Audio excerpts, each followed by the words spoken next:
Garbage in a park sparks a policy review. Earth Day is every day in Denver, and citizens take to the streets for science. I'm Rebecca Jacobson, and this is YCN.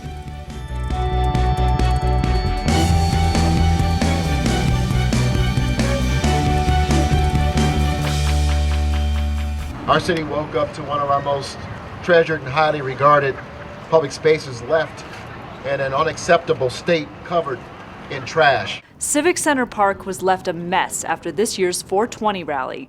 Mayor Hancock ordered a top-to-bottom review of policies, requirements, and enforcement for this event and others.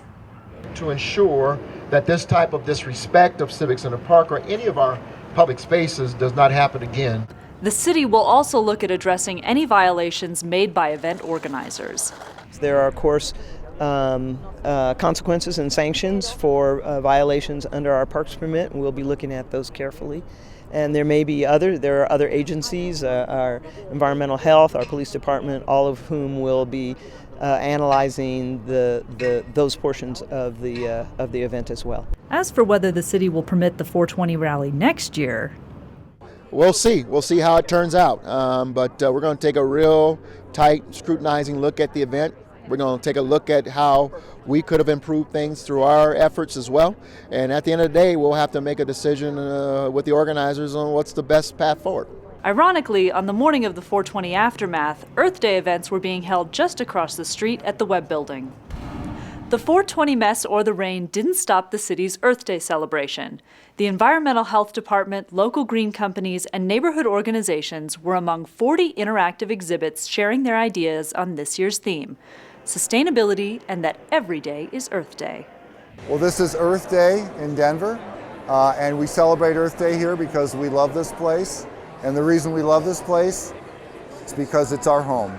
With Earth Day, it's an opportunity to remind people about how to live a sustainable life, whether it's conserving energy, learning how to recycle, discard hazardous waste materials, how to use water in a conservative way. We have so much information we want to get out to people, and these exhibitors that we have are doing it in a variety of ways. The tiny house was so cool because you could actually go inside and see how they made this bathroom, and there's a sink and a stove all together in one, and it's got nice big windows that are double pane, so it was a really, really cool thing, and I'd love to get one. If you walk inside, you see everything from a tankless water heater to a programmable thermostat. This has solar panels on it, so it kind of gives people a hands-on feeling for what we provide. Earth Day is every day when you think about it, and it's about living a sustainable life. How can you conserve our resources, make them better than you left them? Earth Day was also a great day for science. On Saturday, around 8,000 people marched through downtown Denver as part of the International March for Science. The March for Science melded with other Earth Day activities, and city and state representatives spoke up for defending science. We have to defend science. We have to defend what's factual, not what's fictional. It wasn't all signs and slogans.